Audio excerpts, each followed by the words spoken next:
नमस्कार दर्शक मित्रों, आज फिर एक बार हम चर्चा करने जा रहे हैं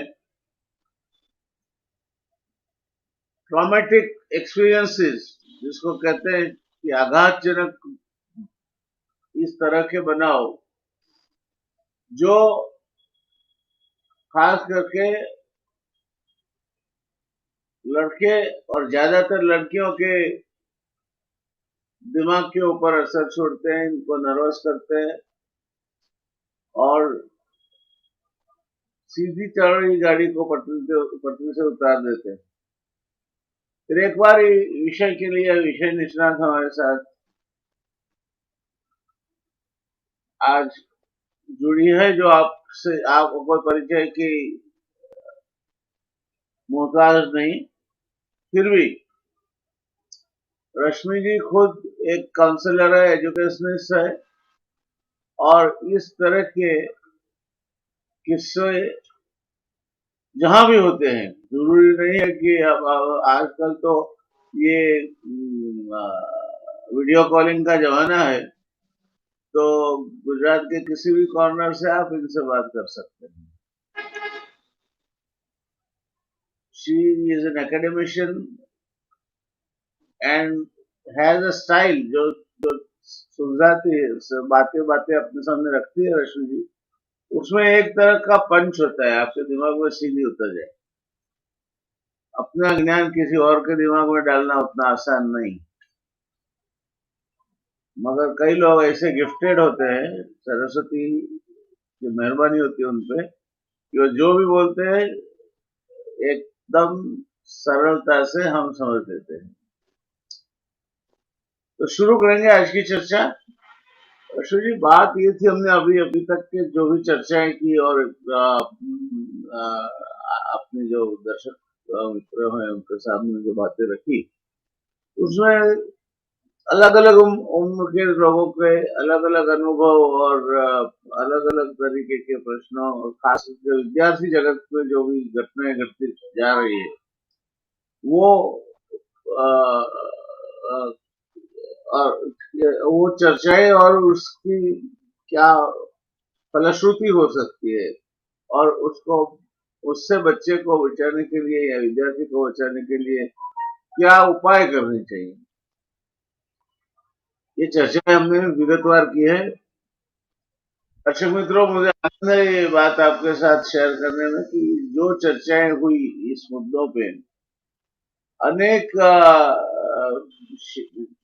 लोकेशन से, अनेक शहरों से मुझे फीडबैक मिला है कि यही प्रश्न थे जो उनको सताते थे, खास करके पेरेंट्स को, और इस तरह की चर्चा से इनको काफी फायदा हुआ है, क्योंकि एक दूसरी झिझक होती है।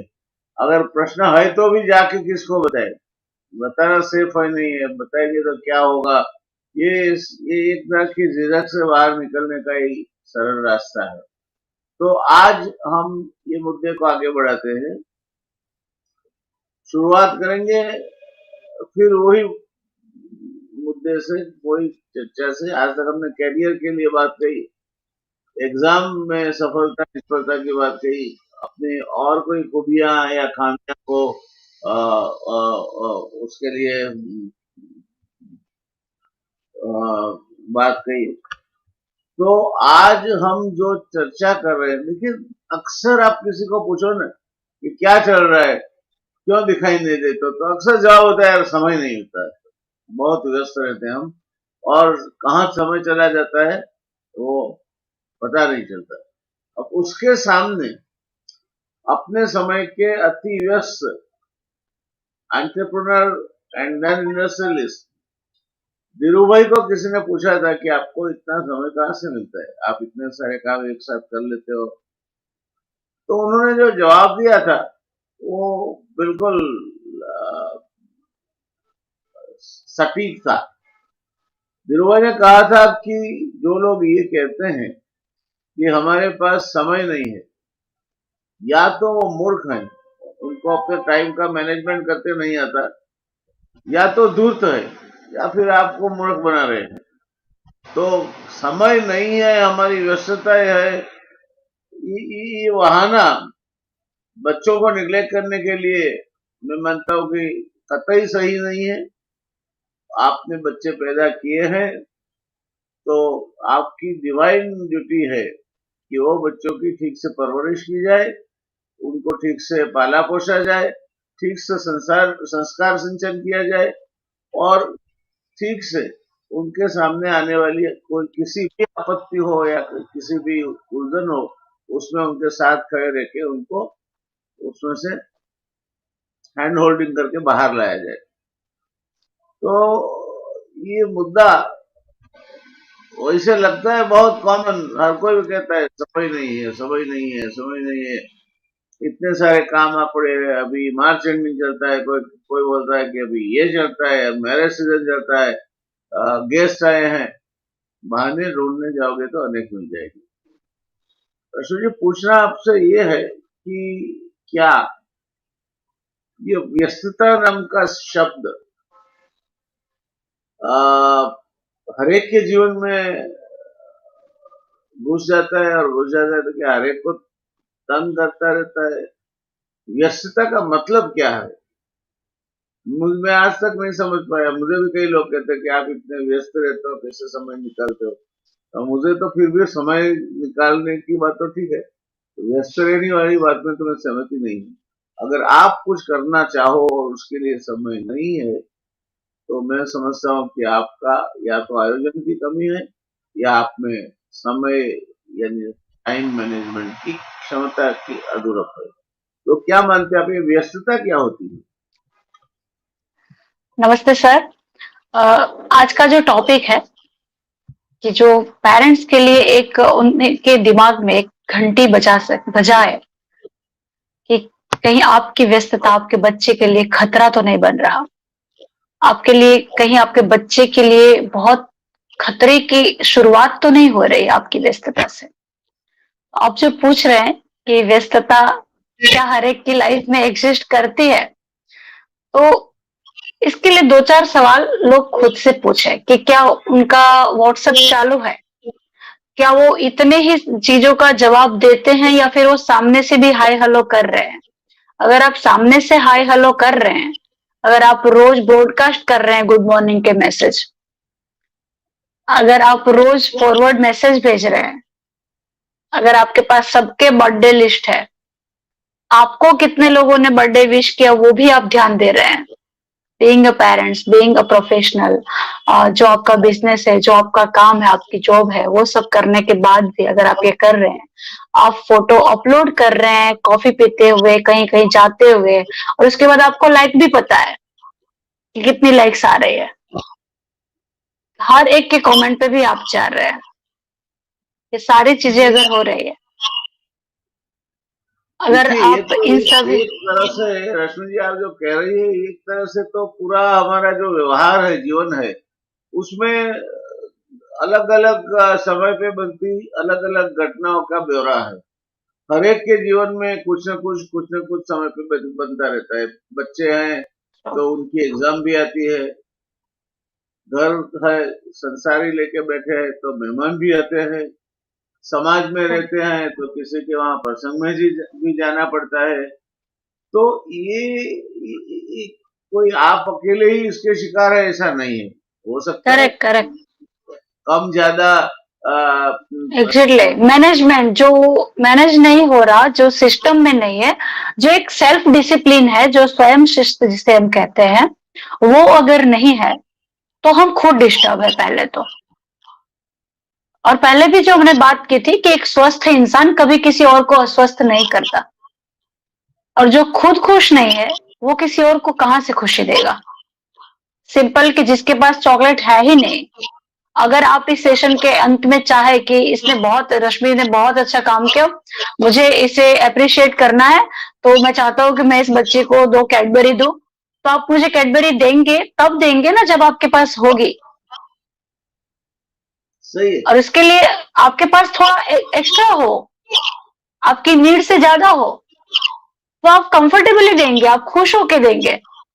आपकी नीड जितनी हो तो आप थोड़ा एक दिन के लिए कॉम्प्रोमाइज करेंगे, अगर ये एक दिन का मसला है तो। लेकिन यही अगर रोज मुझे देनी पड़े तो आप इरिटेट होंगे, फिर आप बंद करेंगे। फिर थोड़े दिन शुरुआत में आप बहाने बनाएंगे क्योंकि आप अपनी इमेज नहीं खराब करना चाहते। आपको लग रहा है कि इसे ब्लंटली कैसे बोला जाए। फिर एक दिन ऐसा आएगा, आप मुंह पे जवाब देंगे कि नहीं देना, रोज तुम्हें क्यों दूं, क्योंकि नहीं है, नहीं है। अब यहाँ पे जो चीज है, जो व्यस्तता, एक तो पहले मुझे पेरेंट्स से ये बात करनी है कि ये टॉपिक आज क्यों ले रहे हैं, क्योंकि वही सबसे सही से जानते हैं कि उनकी बिजी, उनका शेड्यूल कैसा है। उनकी हर एक की इंडिविजुअल प्रायोरिटीज है, हर एक की साइज अलग है, हर एक का माहौल अलग है।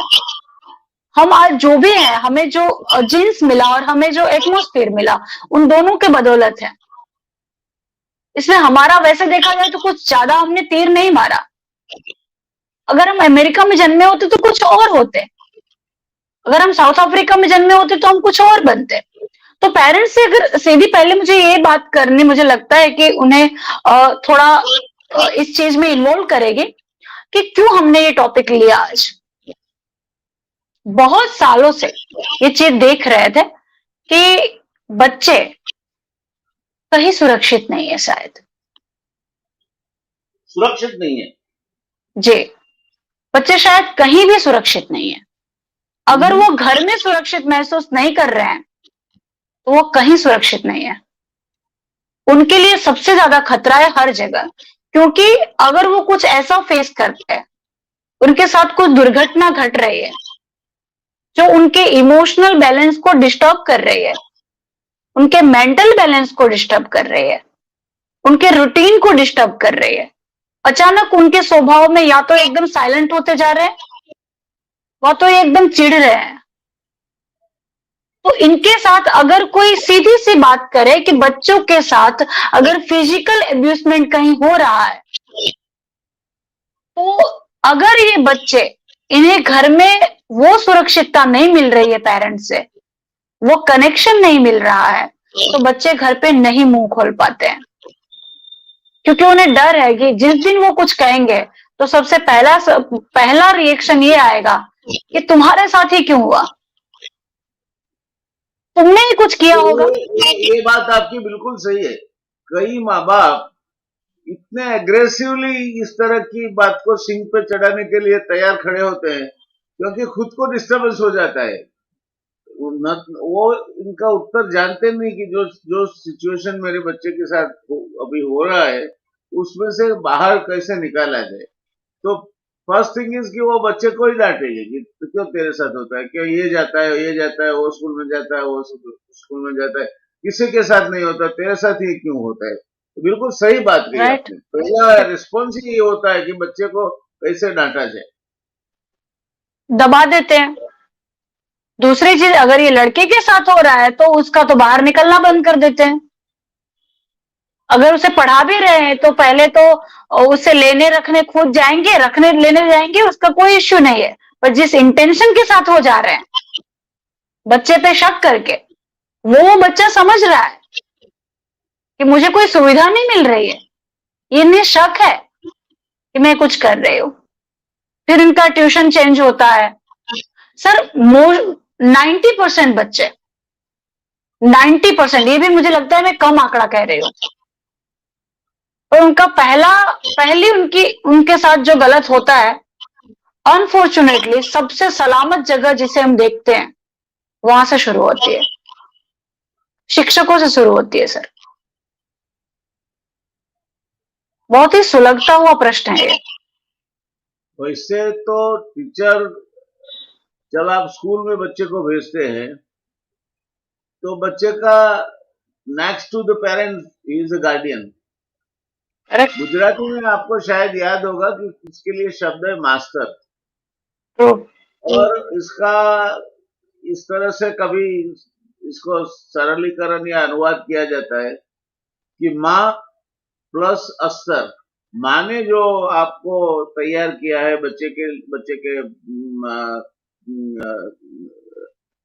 गुणों को सुधारने का, उसमें कुछ ऐड करने का प्रयत्न किया, उसके ऊपर जो अस्तर चढ़ा है, अस्तर यानी एक तरह से प्रोटेक्टिव लेयर चढ़ाकर उसको ठीक से जमाने का काम करते हैं, वो मास्टर है। तो उससे आपको डर लगे, उससे आपको असुरक्षितता महसूस हो, ये किस किस तरह की बात है? यही सर मैं इसीलिए आज बहुत ही सेंसिटिव सा पहलू है कि बट ये हकीकत है, अगर हम बात नहीं करेंगे तो कौन करेगा? और किससे कोई क्या उम्मीद करेगा? क्योंकि जब हम इस प्लेटफॉर्म के को लोग इस नजरिए से देख रहे हैं, जैसे आप कहते हैं कि आपको नहीं राज्य से ही नहीं पूरे देश भर के कोने कोने से, और इसीलिए हम इसे हिंदी में रखते हैं। सर ये कोई भी राज्य इसमें से बाकात नहीं है।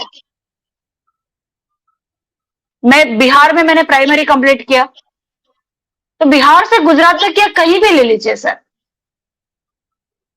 जितने भी लोग पसार हुए हैं, जितनी भी फीमेल पसार हुई है, कितनी भी ब्रिलियंट क्यों ना रही हो, उन सभी ने कहीं ना कहीं ये फेस किया है। सभी ने कहीं ना कहीं ये फेस किया है। और मोस्टली लगभग सबके सब चुप रहे होंगे, 1% को अगर साइड कर दे तो, क्योंकि उन सबको लगा कि अगर हम घर पे कहेंगे तो पहले तो लोग कहेंगे तुम्हें ही क्यों किया। दे डोंट नो कि सिर्फ हमें ही नहीं किया होगा, पर हम किसे कहें? बच्चा तो अकेला है आपके लिए, उसके पेरेंट्स तो सिर्फ आप हो। दूसरा डाउट ये रहता है कि उनका हायर एजुकेशन बंद करवा दिया जाएगा, उनका करियर बंद करवा दिया जाएगा, उन्हें चूल्हे चौके में बैठा दिया जाएगा। इस डर से भी वो चुप रहती है। और जहां पता चलता है कि ये इस चीज से डर रही है, वहां उनके साथ ये चीजें और ज्यादा बढ़ती जाती है। सर इसमें भी आयरनी ये है, इससे भी गंदी चीज ये है कि इसकी कंप्लेन कोई कहां करे, किस पे यकीन करे, या हर डाल पे उल्लू बैठा है वाली बात होती है। यू नेवर नो कि जिसे आप कंप्लेन कर रहे हो वो भी उसी लॉबी का बंदा तो नहीं है। सही है। और उसके बाद ये होता है सर कि जब लगे सामने वालों को, और अभी अभी गुरु पूर्णिमा गई है सर, मैं गुरु पूर्णिमा के दिन ही ये वीडियो इस विषय पे बात करने वाली थी। सर हम ये नहीं कहते कि हर एक के पास अपना रीजन होता है, हर एक की अपनी अपनी चीज होती है, इंडिविजुअल पर्सनालिटी होती है, हर एक के लिए पूरी दुनिया है, हम किसी को जज नहीं करते। लेकिन जिस रोल में हम बैठे हैं, कोविड ने पेरेंट्स को सबसे ज्यादा ये बात समझाई कि बच्चे सबसे ज्यादा सुरक्षित स्कूल में थे। नर्सरी से पेरेंट्स आते थे कि 4 घंटे स्कूल चालू थी तो हमें 4 घंटा अपना मिलता था, and they are feeling so safe. Sir ये आज से नहीं हो रहा है, ये बात भी कहते हैं कि भले हम आज इस विषय पर बात कर रहे हैं, ये आज की नई जन्मी हुई समस्या नहीं है, बहुत पहले से रही है। उसका रीजन है एक तो अभी अभी हमारे देश में जो घटनाएं घटी, वो लड़कियां जो इंटरनेशनल प्लेटफॉर्म पे तिरंगा लहराती हुई, गले में मेडल डाल के भारत का नाम रोशन कर रही है, अगर वो इस तरह के हैरेसमेंट में से या बदसलूकी से बाहर नहीं है, तो और किसी को तो कहना ही क्या। करेक्ट। और इस तरह के जिस पे आक्षेप हो सके, ऐसे तो लोग हर जगह मिल जाएंगे आपको, बिल्कुल जो बिल्कुल सर।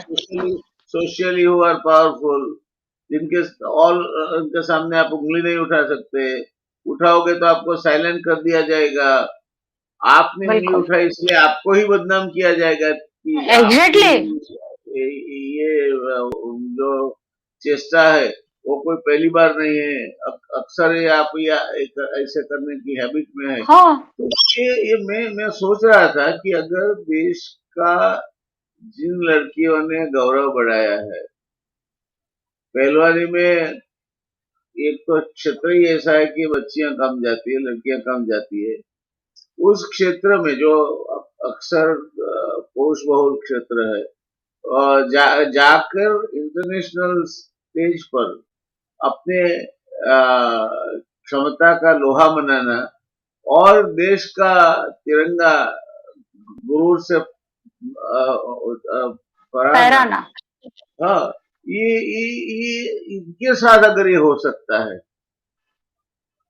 तो और किसी के साथ भी हो सकता है। बिल्कुल। और तो टीचर्स के साथ वजह क्या है, इसकी वजह क्या है, इस तरह की घटनाओं की वजह क्या है? जी सर, पहले तो हम ये बात करते हैं कि टीचिंग फील्ड में जो है, यहाँ सबसे ज्यादा ये चीजें क्यों होती है। एक चीज की फैमिली सबसे ज्यादा ट्रस्ट कर रही है टीचर पे, और मोस्टली ये जो टीचर्स हैं वो अपने काम में बहुत अच्छे परफॉर्मर होते हैं सर। मोस्टली जो ये चीज जहां से होती है, वो बहुत अच्छे अपने सब्जेक्ट में बहुत अच्छे टीचर होते हैं, इसलिए आप उनके कैलिबर और काम पे उंगली नहीं उठा सकते। उनसे बच्चे इंप्रेस होते हैं, होंगे, सीधी सी चीज है। उनकी बुद्धि से इंप्रेस होते हैं, उन्हें एक मेंटोर चाहिए और उन्हें दिख रहा होता है पेरेंट्स। और वो बहुत अच्छे कलाकार भी होते हैं सर ये लोग। ये पेरेंट्स को इतने अच्छे से और इतने आदर्श की बात इतने कन्विंसिंग के साथ कहते हैं कि पेरेंट्स कन्विंस होते हैं। इनका कांटेक्ट, इनकी लॉबी बहुत लंबी होती है सर, इनकी पहुंच बहुत दूर तक जाती रहती है। अब ये पहले अपने काम से इंप्रेस करते हैं, पहले तो ये बहुत ही डिसिप्लिन की बात करते हैं,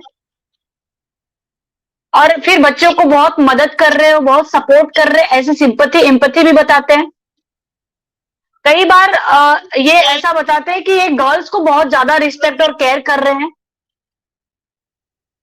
और जब उन्हें लगता है, और ऐसे किन बच्चों के साथ ज्यादा हो रहा है, एम्बिशियस बच्चों को वे जल्दी शिकार बनाते हैं, जिन्हें सीखने में, जो बहुत फास्ट लर्नर है, बहुत जल्दी सीख रहा है, बहुत हार्ड वर्क कर रहा है कुछ बहुत बनने के लिए।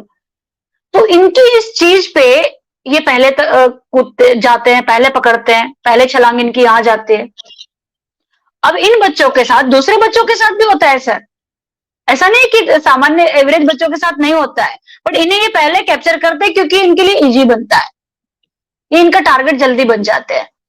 अब ये थोड़े दिन तक के बच्चों को एक्स्ट्रा भी सिखाएंगे, एक्स्ट्रा भी केयर करेंगे, गाइड करेंगे, ये सब करते करते जब इन्हें लगता है कि अब स्टूडेंट इतना ज्यादा इन्फ्लुएंस हो चुका है, इतनी ज्यादा आदर में बच्चे आगे रहते हैं क्योंकि स्टूडेंट है, आएंगे रिस्पेक्ट में। अब एक उम्र भी ऐसी है जबकि जी, वो भावनाओं में बह जाते हैं। और सर क्या होता है कि बच्चे को घर में मेंटोर नहीं मिल रहा है, राइट, तो वो चाहते हैं कि उन्हें कोई सिखाए, उनकी कमियां कोई दूर करे। हर अच्छा स्टूडेंट ये चाहता है कि उन्हें कोई प्रॉपर हैंडल करके उन्हें कोई गाइड करे, उन्हें उनकी मंजिल तक ले जाए। वो चाहते हैं कि कोई बता दे कि एक्चुअली मैं क्या हूं, वो ढूंढ रहे हैं खुद को, उनमें कोई गाइड कर रहा है और लगता है कि इन्हें क्या एक्सपेक्टेशन हो सकती है मुझसे, इनकी तो बस ड्यूटी है, ये तो बस निभा रहे हैं, और ये लोग बहुत अच्छा बिहेव करते हैं पब्लिक में। और जब धीरे धीरे फिर ये अपनी चाल दिखाना चालू करते हैं, बच्चे को शुरुआत में लगता है कि ठीक है ये तो एक केयर है, और बताते भी है कि मैं तो तुम मेरे लिए एक अपने बेटे जैसे, बेटी जैसे हो। और उसके बाद जो शुरू होता है सर, स्टूडेंट्स इतने ज्यादा टूटते हैं, ना वो किसी को कह पाते हैं, ना वो सह पाते हैं। अगर उन्होंने मना किया सरेंडर होने से, तो उनके साथ इतनी चालाकी के साथ उन्हें कुछ कुछ एक्टिविटीज में से निकाला जाता है, उन्हें मार्क्स कम दिए जाते हैं, उन्हें क्लास में कोई भी बेवजह उन्हें परेशान किया जाता है, उन्हें क्लास में से बाहर निकाला जाता है बार बार कि तुम हंसे क्यों, तुमने मेरे सामने ऐसे क्यों देखा, तुमने बुक देर से क्यों निकाली, सब खड़े हुए, तुम थोड़े लेट क्यों खड़े हुए, ऐसी चीजों पे, और जिसकी कोई वजह नहीं है, और they are doing when they are teacher. और ये चीज बहुत ऊपर लेवल तक जाती है, कॉलेज तक जाती है, लिटरेचर के फील्ड में जाती है, आर्ट के फील्ड में जाती है। जो लोग आर्ट के फील्ड से रिलेटेड बच्चे हैं, ऐसा नहीं है कि हर लोग ऐसे हैं, पर बहुत ज्यादा इस चीज में हो रहा है ये सब। स्कूल से लेके तीसरी चौथी कक्षा के बच्चे को पता चल रहा है कि मेरे साथ इस ढंग से, मुझे इस इंटेंशन के साथ मुझे देखा जा रहा है, मुझे ऐसे छुआ जा रहा है। और ये एक जगह की बात नहीं है, ये यूनिवर्सल प्रॉब्लम है। अब क्या हो रहा है कि इसमें क्या कर सकते हैं? क्या उस टीचर पे बच्चा उंगली उठाए? क्या क्या करे वो? अगर वो उंगली उठाएगा तो उसे क्या मिलेगा? हमें पता ही नहीं है ना कि आतंकवाद कहाँ है। आप हो सकते हैं, मैं हो सकता हूं, आपके पीछे वाला हो सकता है, आपके बाजू वाला हो सकता है, एनीबडी कैन बी, कोई भी हो सकता है। तो अब इसमें क्या हम करें? अगर अगर आप उंगली उठाते हैं तो पहले तो लोग आपको देखने लगेंगे, क्योंकि वो पूरी लॉबी मजबूत है, हर साख पे उल्लू बैठा है पहले, और आपकी कौन सुनेगा? ये डर कि आपको न्याय मिलेगा, कितने लंबे टाइम पर मिलेगा, उस लंबी प्रोसेस में से आज जो आप गुजरोगे उस पे आप पे क्या बीतेगी? क्या आपके आसपास का माहौल आपको सपोर्ट करेगा? क्या ऑफिस में कोई आपको कहेगा कि आपके बच्चे के साथ ये होगा, आपके लड़के के साथ ये होगा? क्या आप फेस करने के लिए रेडी हो? अगर नहीं है, बिल्कुल सही। यस, और वो बहुत ही, वो यातना बड़ी ही स्ट्रेसफुल होती है जब आप हेल्पलेस फील करते हैं। एक पॉइंट पे लगता है कि इससे बेटर है कि बच्चा ही नहीं होता हमारा। पेरेंट्स इतने ज्यादा फ्रस्ट्रेट हो जाते हैं। ऐसा नहीं है कि अपने बच्चे को चाहते नहीं है, और उनके कंट्रोल में कुछ नहीं है। लड़कों के साथ सर बात करें, लड़के भी सेफ नहीं है। बहुत ज्यादा बहुत कई सारे लड़कों के साथ बचपन से ये चीजें होती आती है, अड़ोस पड़ोस से, कहीं ना कहीं किसी टीचर से, अगर वो आर्ट फील्ड से कनेक्टेड है तो वहां गया तो वहां पे, फिर धीरे धीरे पता चला कि लोग उसे कहते हैं कि हम सब एक जैसे ही हैं।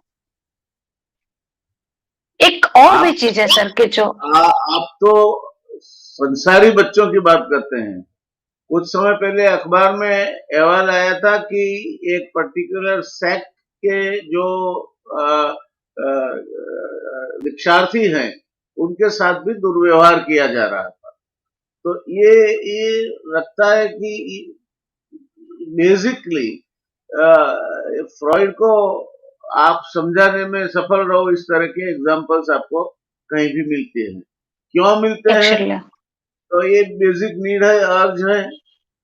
क्यों अर्ज है? क्योंकि वो सेटिस्फाई नहीं होती है। तो ये सब रीजन को मिला के अगर देखा जाए तो जो चिल्ड्रन है या बच्ची है या बच्चा है, इनका कहीं ना कहीं एक्सप्लॉयटेशन, जो सेमी बोलो या सेक्सुअल एक्सप्लॉयटेशन बोलो, होता है। और सबसे ज्यादा इसमें जिम्मेवार जो कोई है तो माँ बाप उसकी नहीं सुनेंगे।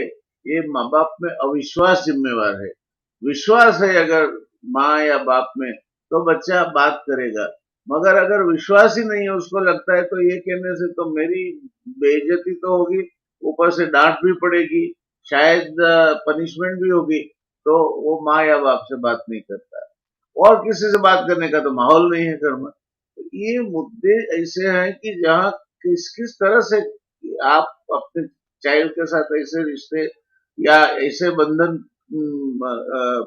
प्यार के खड़े करो कि आपको कम से कम बेझिझक वो बताए। अगर 0 मार्क भी आए तो भी बताए कि आज मेरा मैथ्स में 0 आया है, तो उसमें कोई घबराने की बात नहीं है।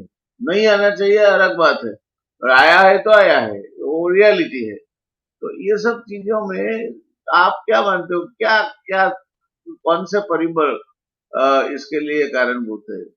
क्या वजह है इसकी? जी सर, तो ये सारी चीजें जैसे कि आप बहुत अच्छे से जानते हैं कि कई सारे टाइम पर कई सारे बहुत ही प्रसिद्ध कॉलेज में से प्रोफेसर ने ये किया, किसी प्रोफेसर ने किया, साधु समाज में से भी इसका ये आया, ये सारी चीजें आती रहती है। सेम वे तो सीधी चीजें कि ये सेगमेंट इनफैक्ट जब कोच स्पोर्ट्स फील्ड में भी वहां तक हो सकता है ये चीज, ये सारी चीजों में एक चीज कॉमन है कि यहाँ पे पेरेंट्स और स्टूडेंट दोनों ने बहुत ही ज्यादा विश्वास किया था, राइट। ये जगह ही ऐसी है कि यहाँ पे विश्वास ना करें तो कहाँ करें। भगवत गीता कहती है कि श्रद्धावान लभते ज्ञानम। अगर उसमें श्रद्धा ना रखे, उस पर भी शक करे तो क्या करे। तो इन चीजों में एक तो सर कि जो लोग जो भी कर रहे हैं, अगर वो रावण ने अपहरण किया ना सर, वो इतना बड़ा पाप नहीं था, क्योंकि उसकी बहन के साथ गलत हुआ, उसकी बहन का अपमान हुआ, तो कोई भी भाई शायद ये करता। उसने खाली सबक सिखाने के लिए किया, पर उसने साधु के वेश में किया, ये महापाप हुआ, क्योंकि उसने साधुओं पर कोई विश्वास करता है, उस विश्वास को तोड़ा। अगर जब टीचिंग फील्ड, जब गुरु कहे जाने वाले लोग ये करते हैं और स्टूडेंट्स के साथ करते हैं, किसी भी वजह से, एक पॉइंट तो ऐसा होता है सर कि बहुत ज्यादा रिस्पेक्ट, और जब कॉलेज लाइफ से ऊपर आ गए, जो बच्चे एडल्ट हो गए हैं, उसके बाद वो इन्फ्लुएंस होते हैं, अंडर इन्फ्लुएंस होते हैं, उतने ज्यादा रिस्पेक्ट में होते हैं, उतने ज्यादा प्रभावित होते हैं, तो वो इसलिए भी इस चीज में उनकी डिमांड को मना नहीं कर पाते, क्योंकि वो चाहते होते हैं कि उनका वो जो अच्छा पॉजिटिव कनेक्शन है वो ना टूट जाए। वो एक गाइड गंवाना नहीं चाहते रहते, वो एक मेंटोर नहीं गंवाना चाहते रहते। तो जब इस फील्ड में हम हैं, जैसे कि मैं एक काउंसलर हूं, तो मेरे पास तो आते हैं इसलिए कि उनकी लास्ट जगह है,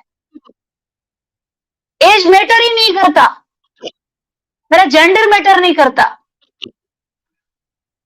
तो ह्यूमन बीइंग में बाहर हूं, पहले तो मैं इस प्रोफेशन में हूं, तो मैं अपने इस रोल के लिए, being a teacher, being a counsellor, being a professor, मेरी ड्यूटी ये है कि बच्चे मेरे सामने एक मेंटोर ढूंढने आ रहे हैं, एक आइडियल ढूंढने आ रहे हैं। और अगर मैं कुछ गलत कर रही हूं इस फील्ड में, तो सबसे पहले कि मैं समाज में उनके भविष्य में आने वाले समय के लिए उन्हें विश्वास तोड़ रही हूं। वो किसी और टीचर, सही टीचर पे भी विश्वास नहीं कर पाएंगे, और इसका परिणाम ये होगा कि वो अपनी क्षमताओं को खोल नहीं पाएंगे, समाज कुंठित हो जाएगा, और आने वाली पीढ़ियां इससे भी ज्यादा कुंठित हो जाएगी। तो वी रिक्वेस्ट टू पेरेंट्स कि आप क्यों बिजी है, किसके लिए बिजी है। आप सब चीज के बाद तो यही चाहते हैं ना कि हम जैसे भी रहें, हमारा बच्चा अच्छे से काम करे।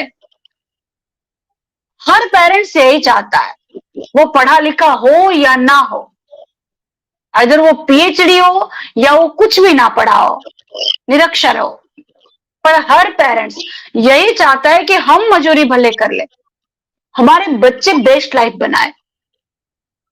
तो फिर आपके बच्चे, एक तो ये कब होता है सर, जो आपने पूछा हो, जिन घरों में पेरेंट्स, दोनों पेरेंट्स के बीच में अनबन हमेशा हो रही है, बहुत ज्यादा आर्ग्यूमेंट, झगड़े, एब्यूजमेंट, वर्बल एब्यूजमेंट हो रहा है, बच्चे घर में रहना नहीं चाहते रहते, बच्चे अवॉइड करते हैं। अब इसमें दो चीजें होती है, दो प्रकार के बच्चे, जो जैसे भगवत गीता कहती है कि हम अपने संस्कारों, कई जन्मों के संस्कार लेके जन्म लेते हैं। तो बच्चे दो तरफ जा सकते हैं, एक कि वो बच्चा अपने आप को इतना ज्यादा पढ़ने में डुबा देता है कि वो हर कॉम्पिटिशन्स में विनर बनने लगता है, क्योंकि उसे कहीं से तो अटेंशन और प्यार चाहिए। वो मार्क्स बेस्ट लाने लगता है, वो स्कूल में बेस्ट परफॉर्म करने लगता है, स्कूल में उसकी अद्भुत रिस्पेक्ट होती है, घर में वो काम से ज्यादा नहीं बोलता, उसे जो काम सौंपा जाता है वो कर देता है, आइदर गर्ल और बॉय, डजंट मैटर। वो चाहता है कि जो मिल रहा है खा लो, वो कुछ भी डिमांड नहीं करता, अपनी डिजायर्स एक्सप्रेस नहीं करता। वो कम से, वो चाहता है कि घर में कोई भी माहौल बिल्कुल भी ऊपर नीचे ना हो। वो बहुत पहले मैच्योर हो जाता है, और वो कॉम्प्रोमाइज कर रहा है, फिर भी मेरी समझ उसके साथ। में मेरी जी समझ सर। में एक बात नहीं आ रही है कि जैसे जैसे हम आगे बढ़ जाते हैं, कहते हैं प्रोग्रेस करते जाते हैं, वैसे वैसे इस तरह के इंसिडेंसेस का भी बढ़ावा होता जाता है। पहले जैसे इस तरह की फरियादें शायद ही आती थी, कम आती थी। आज ये फरियादें आम हो गई है। पहले जो शिक्षक और उसके बच्चे का, क्लास का जो स्टूडेंट है, उसका रिलेशन सही मायने में एक पिता और संतान जैसा था, आज वो नहीं रहा है। तो ये क्यों हुआ, ये बदलाव क्यों आया? जी सर, एक तो ये बदलाव सर पहले से ऐसा नहीं था कि संभावना नहीं थी कहीं पे भी। ठीक है, वीकनेसेस हर चीज की होती है, लेकिन जैसे कि 1 साल का अगर बच्चा है वो कहीं पे भी यूरिन पास कर सकता है, कर लेता है। रैशनल की पेंटी में भी होती है 6 महीने 8 महीने के बच्चे में। वही बच्चा 2 साल का होता है तो वो कंफर्टेबल नहीं है, वो पैंट खींच करके अगर आप कहीं बैठे तो भी आपको कहेगा कि मुझे ले जाओ।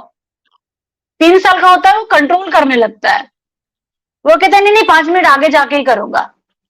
5 साल का बच्चा तो वो खुद से ही जाता है। 5 साल का बच्चा पब्लिक के बीच में जल्दी कहता भी नहीं है। नर्सरी के बच्चे, जूनियर केजी के बच्चे तुरंत नहीं कहते ऐसा, वो कहते नहीं क्लास चालू है, क्लास के बाद जाएंगे। आप मानते हैं कि आजकल बच्चे जरा जल्दी से मैच्योर, सयाने और शर्माने लगते हैं? बिल्कुल बिल्कुल, बहुत सारी चीजें, क्योंकि उनके सामने अब वैरायटी बहुत ज्यादा है ना सर, उन्हें बहुत ज्यादा डिस्प्ले दिख रहा है। इतनी ज्यादा सोशल मीडिया पहले नहीं था, हाथ में नहीं दे दिया जाता था कि लो मैं बिजी हूं तो इसके साथ खेलो, फिर उन्हें अचानक लगेगा अब ये खिलौना ले लो।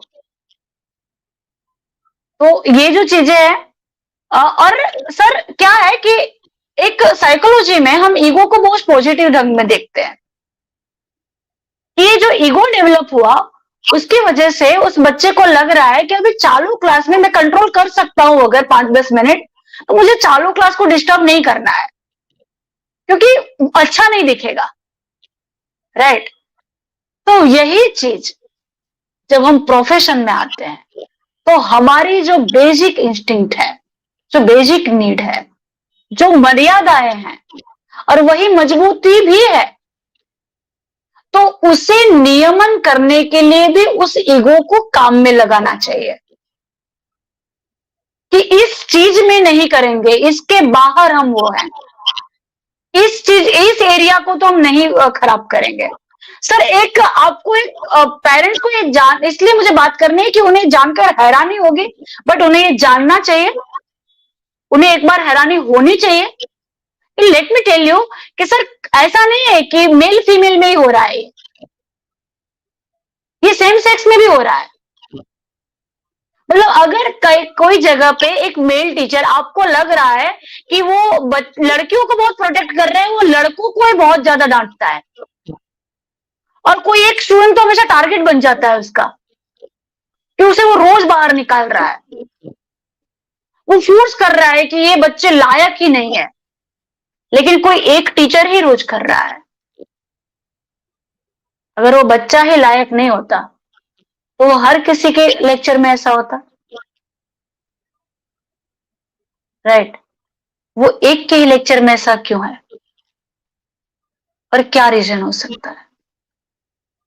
दूसरी चीज कि बच्चे हमेशा बातें वो आदर्श की करेगा, इतने सारे आर्ग्यूमेंट करेगा, आपको लगेगा कि बंदा सही बोल रहा है, गलत कैसे हो सकता है? हमें इंटेंशन नहीं पता, हो सकता है कि उस बच्चे के साथ उसने कुछ गलत करने की कोशिश की हो, कुछ गलत मांग की हो, और वो लड़का मना कर रहा है, और उसके लिए वजह से उसके साथ ये हो रहा है। ये बच्चा कहां बोलेगा? वो सिर्फ खुन्नस से देखता है वो टीचर को, वो बोल नहीं पाता कि मेरे साथ ऐसा ये क्यों कर रहा है ये आदमी।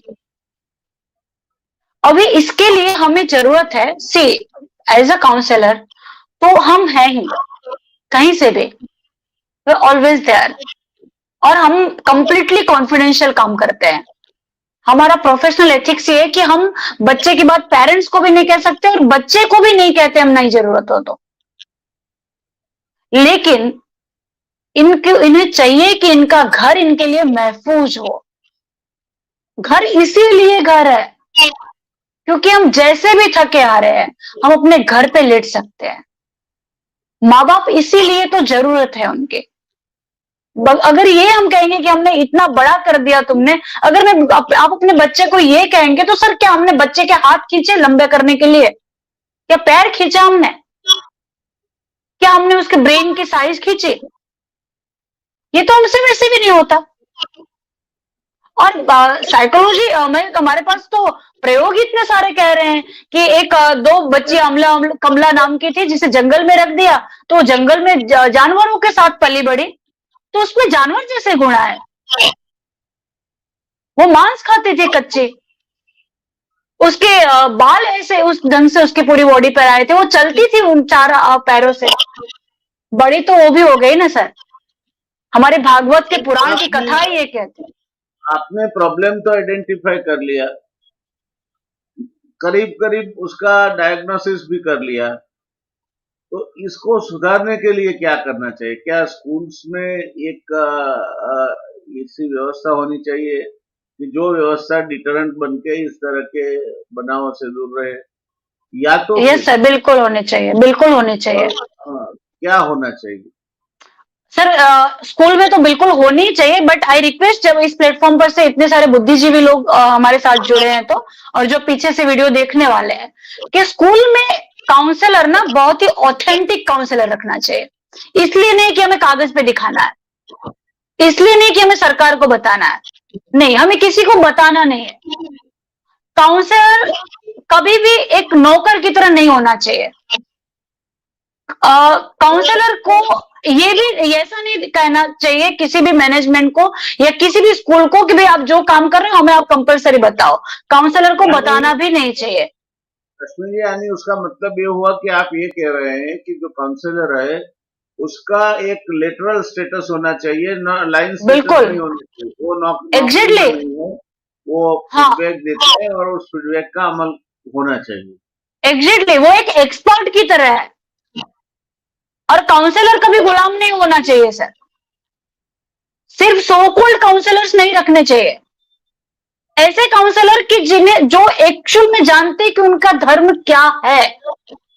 वो सिर्फ डेटा जमा करने के लिए नहीं होना चाहिए कि फाइल पे नंबर्स बताना है कि मैंने इतने काउंसलिंग किए, नहीं। वो तो जो हम कर रहे हैं वो बच्चों में दिखेगा, वो पेरेंट्स जानते हैं, बच्चे जानते हैं, उनकी लाइफ बच रही है। हमें सरकार से अवार्ड नहीं लेना, उसलिए नहीं करना है।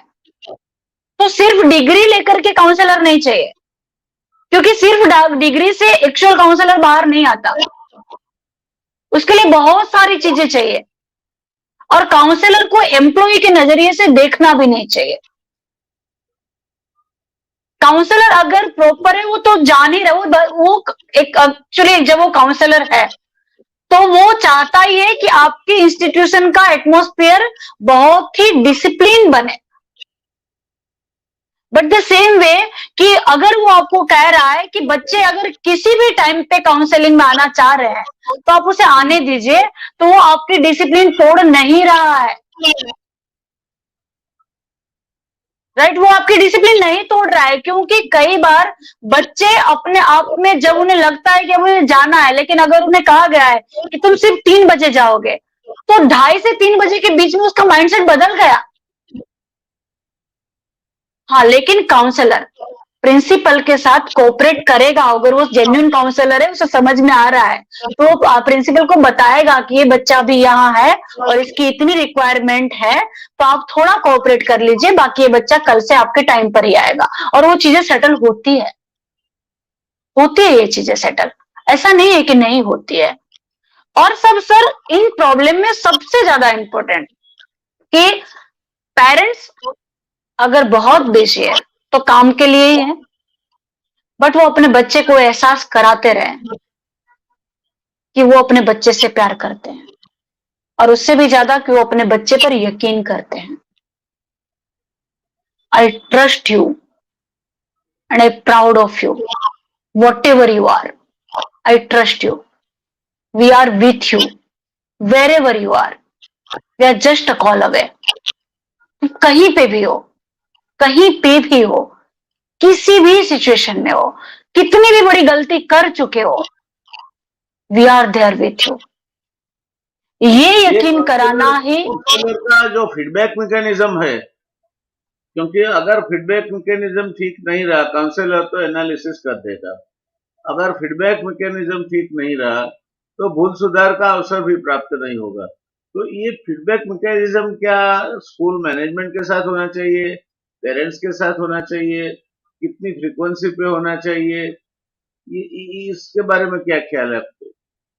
जी सर, जैसे कि काउंसलिंग का अगर पहलू देखें तो काउंसलिंग इसमें बहुत ही ज्यादा सपोर्ट करता है बच्चे के लिए, क्योंकि हमने गुजरात भर के बहुत सारे बच्चे ऐसे देखे हैं कि जो इसमें से बहुत ही अच्छे से बाहर आए हैं, इतने अच्छे से बाहर आए कि उसके बाद उनका ग्राफ एकदम बदल चुका है।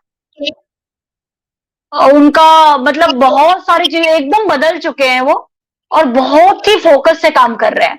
तो सबसे पहले तो इसमें काउंसलिंग बहुत सपोर्ट करता है, बहुत ज्यादा सपोर्ट करता है, क्योंकि कंप्लीटली नॉन जजमेंटल होता है।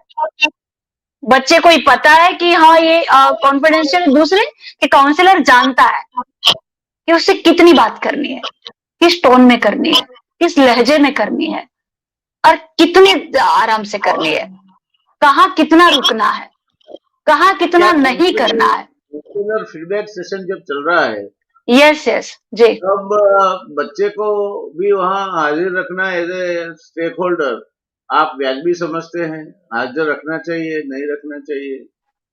नहीं सर, वो तो किस सिचुएशन में कब रखना है काउंसलर वो बताता ही है कि बच्चे को कितना बताना है, कितना नहीं बताना है। और दूसरा कि काउंसलर ये भी गाइड करता है कि पेरेंट्स की बॉडी लैंग्वेज कैसी होनी चाहिए। काउंसलर ये सारा गाइड करता है उन्हें, और ये काउंसलर की ड्यूटी भी है। हम बहुत ही करेक्ट टाइम पर जितना चाहिए उतना फॉलोअप सेशन सेट करते हैं, और टचवुड कि बच्चे बहुत खुश होते हैं उस सेशन में आने के लिए। बच्चे बहुत खुश होते हैं, यस यस हम डेफिनेटली कल आएंगे, हमें आज बहुत अच्छा लगा। और हमारा सबसे मेन सर वजह ये है कि वो यस उसकी पहली वजह तो ये है सर कि वो काउंसलर है जी, और वो जेन्युइनली काउंसलर है। एक ट्रस्ट का बॉन्ड डेवलप होता है, ये कहना है आपका? ट्रस्ट तो डेवलप होता है सर उससे पहले कि बच्चा पहली बार उसे लगता है कि उसे कोई रियल में समझ रहा है। उसे पहली बार एहसास होता है कि कोई सच में उसके सारे लेयर्स हटा करके उसे एक्सेप्ट कर रहा है, कोई उसका सिर्फ अपना है जिसे और कुछ नहीं चाहिए।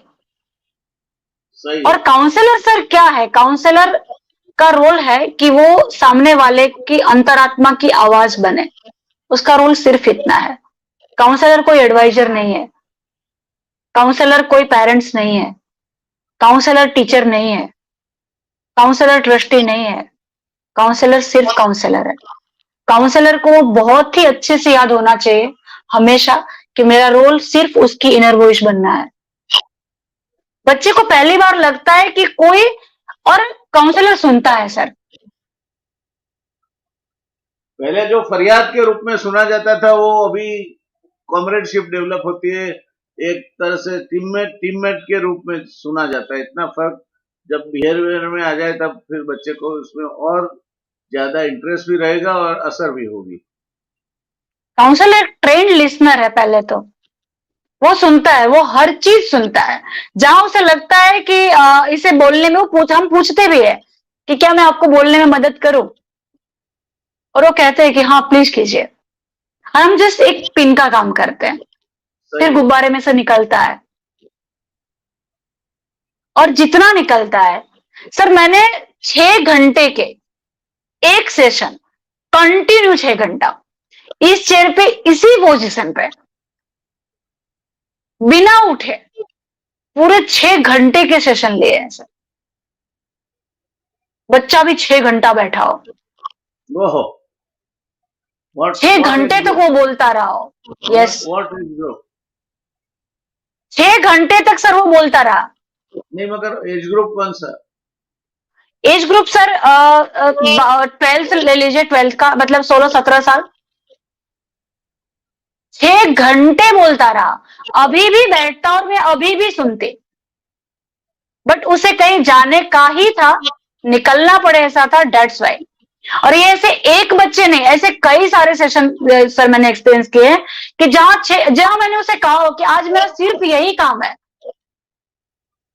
उसने पूछा हो कि आप मुझे कितना टाइम देंगे, और मैंने कहा कि तुम्हारा ही टाइम है, सब कुछ छोड़ दिया आज, ये लो देखो मोबाइल साइलेंट मोड पर है, किसी का नहीं आएगा, जब तक तुम कहोगे I am here for you only, तुम बोलो, जो भी बोल रहे हो बोलो, और गारंटी है कि तुम जो भी बोल रहे हो, तुम मेरे पास से दूसरी बार तुम भी नहीं सुनोगे, दूसरा तो कोई क्या ही सुनेगा। और सर 6 घंटे तक बच्चा बैठा हो, 16-17 साल का बच्चा, लड़की हो या लड़का हो कोई फर्क नहीं पड़ता, 10th का बच्चा, 15 साल का, और बच्चे सर कैसे लेटर लिखते हैं पता है?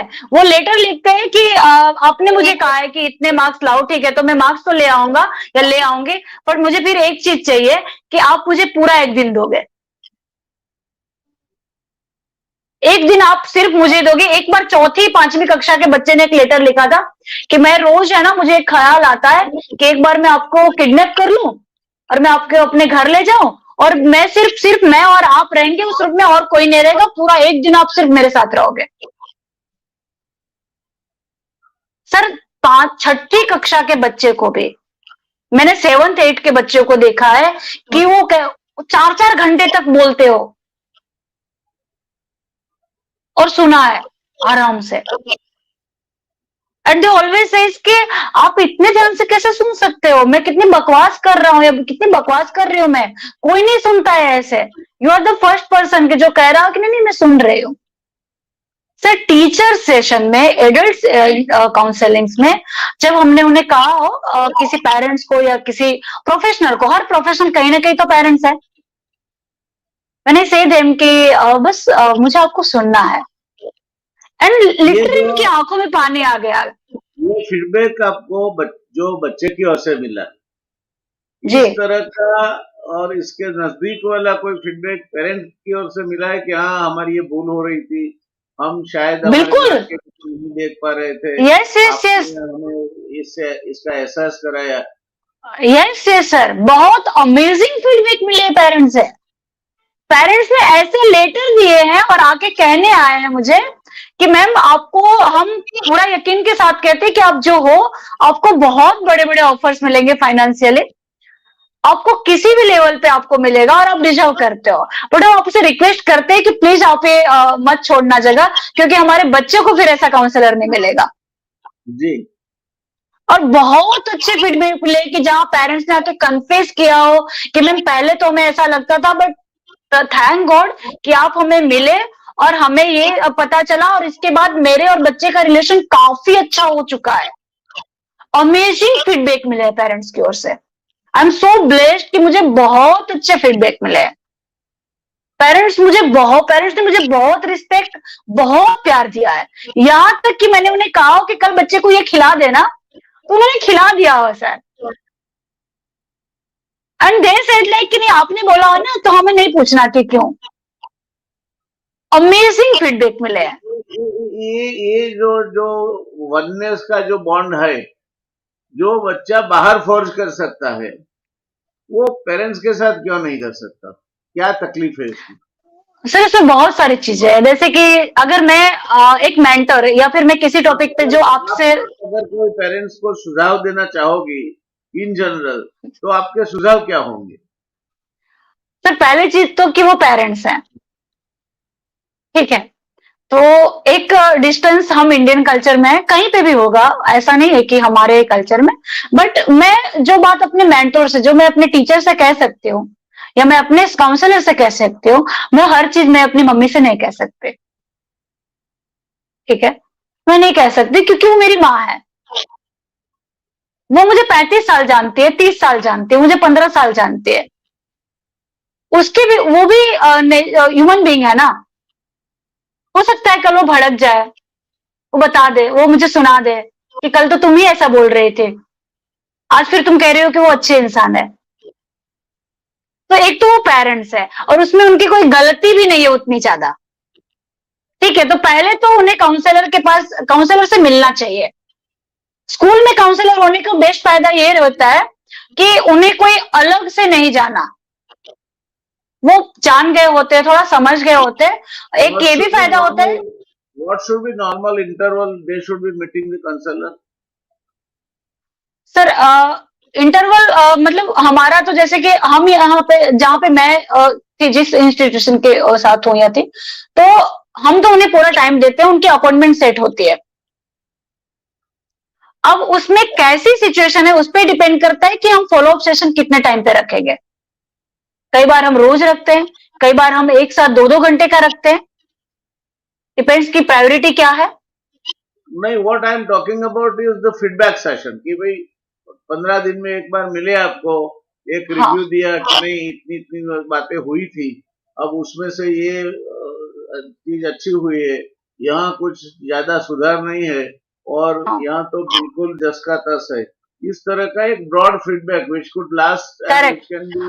लास्ट यस सर, जैसे कि एक चीज बताओ कि जैसे मैंने 5 दिन का एक ट्रेनिंग सेशन किया था, 1.5 घंटे का था, और उसमें सर तीसरे चौथे दिन पर, पहले दिन तो हमें पता रहता है कि बच्चे अभी थोड़ा रिजिड मोड में रहेंगे, तुरंत सरेंडर नहीं होंगे, एक्सेप्ट नहीं करेंगे, और मुझे वो बच्चे बहुत पसंद है कि जो पहली बार में एक्सेप्ट नहीं करते। आई लव देम बिकॉज वो चेक करते हैं, करना चाहिए। तो मुझे ऐसे बच्चे की जिनके बारे में ये कंप्लेन हो ना कि रिजिड है, हमारी बात नहीं सुनता, ऑफेंस करता है, बहुत सामने बोलता है, मुझे वो बच्चे बहुत पसंद होते हैं। I love them. लेकिन तीसरे चौथे दिन पर सर सभी पेरेंट्स के मैसेज आते हैं, और 5 दिन जिस दिन हमारा पूरा हुआ, पेरेंट्स हमारे 100% प्रेजेंट थे, और सभी ने रिस्पॉन्स दिया, और सभी ने कहा कि हमने कभी सोचा नहीं था कि 5 दिन में हमारा बच्चा ये बदल सकता है। ये तो एक ट्रेनिंग सेशन की बात है। नॉर्मल काउंसलिंग में सर दूसरे तीसरे सेशन के बाद पेरेंट्स फीडबैक देना शुरू कर देते हैं, बच्चे बहुत ज्यादा खुश हो जाते हैं, बच्चे खुद कोऑपरेट करने लग जाते हैं घर में।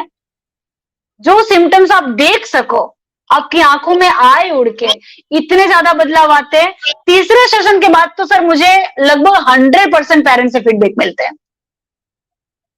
कई जगह एक दिन में भी मिलते हैं जहां पे पेरेंट्स बहुत ज्यादा अवेयर हैं, लेकिन 3 सेशन के बाद तो अमेजिंग फीडबैक मिलते हैं, अमेजिंग फीडबैक मिलते हैं। और टचवुड की मुझे तो प्रिंसिपल्स और टीचर्स ने भी काफी सपोर्ट किया। हाँ, शुरुआत के 1 साल में तो नए इंसान को कोई जल्दी एक्सेप्ट नहीं करता, नेचुरल ह्यूमन नेचर है ये तो। लेकिन दूसरे जब उन्होंने चेक कर लिया, उन्हें इस बात का यकीन हो गया कि इससे हमारी पोजीशन को कोई खतरा नहीं है, ये हमारे लिए एक सपोर्ट है, उसके बाद से उन्होंने मुझे बहुत रिस्पेक्ट से मेरे ओपिनियन को एक्सेप्ट किया होगा। जब भी मैंने उन्हें कहा हो कि इस बच्चे को अभी आप 4 दिन तक कुछ मत चेक करना, तो उन्होंने नहीं किया, दे कोऑपरेटर्स। और उसके बाद उन्होंने कहा भी कि नहीं आपने सही किया, इसके साथ ये सही हुआ।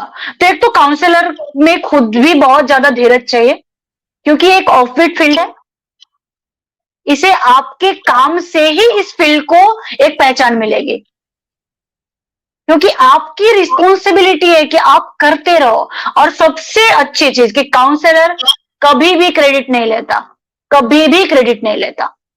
वो कभी नहीं कहता कि मैंने इसके लिए ये किया, क्योंकि हम जानते हैं कि ये इसकी नियति है, मैं नहीं तो कोई और निमित्त बनेगा। ये तो एक ब्लेसिंग है कि हमें निमित्त बनने का मौका मिला है। आप एक अरसे से इस लाइन में है। जी सर। तो मैं थोड़ा kind of an investigative question पूछना चाहूंगा कि ये सारे वर्षों में जो आपके संबंध रहे टीचिंग फैकल्टी के साथ या मैनेजमेंट के साथ, वो उनको एक्सेप्टेंस में देर लगती है, एक्सेप्टेंस कर लेते हैं, एक्सेप्टेंस से कभी कतराते हैं, क्या रहा आपका अनुभव? सर पहले चीज तो मैनेजमेंट के साथ होती है, राइट। और अगर आपका माइंडसेट जॉब वाला नहीं है, मतलब एक होता है ना कि भले आप जॉब कर रहे हो लेकिन आप एंटरप्रेन्योरशिप माइंडसेट के साथ कर रहे हो, आप अपने काम के लिए बहुत कमिटेड हो।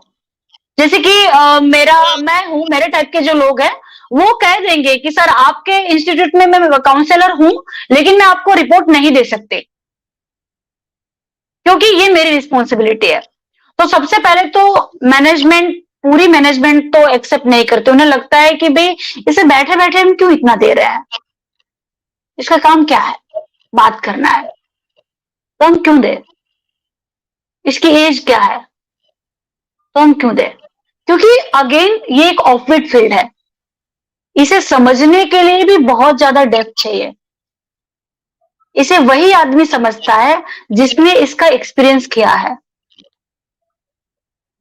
टचवुड मैनेजमेंट में एक दो लोग तो ऐसे होते हैं, कोई एक आदमी मिल जाए, क्योंकि हम तो साइकोलॉजिकली ये समझते हैं और ये कहते भी है कि कोई एक इंसान अगर आप पे यकीन कर रहा है तो आप दुनिया में कभी फेल नहीं हो सकते। तो कोई एक तो ऐसा मिल जाता है कि जो समझता रहता है कि हाँ, लेकिन वो हेल्पलेस हो सकता है क्योंकि वो अकेला पड़ता है पूरी मैनेजमेंट की टीम में। वो वैल्यू भले कर रहा है लेकिन उसे भी सहारे को कितना फेस करेगा वो, और हर चीज का लॉजिकल जवाब नहीं होता।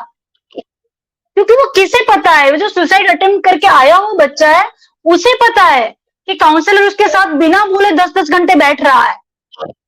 उसके पेरेंट्स को पता है कि उसके बच्चे की लाइफ मिल गई। तो पहले तो मैनेजमेंट में इजीली एक्सेप्टेंस नहीं मिलता, क्योंकि नहीं, मैनेजमेंट आज तक मैं कुछ दूसरा पूछ रहा था। मैं ये पूछ रहा था कि एक और स्कूल मैनेजमेंट है जिसमें टीचर्स आते हैं, प्रिंसिपल आते हैं, सुपरवाइजर्स आते हैं। एक और आप हैं।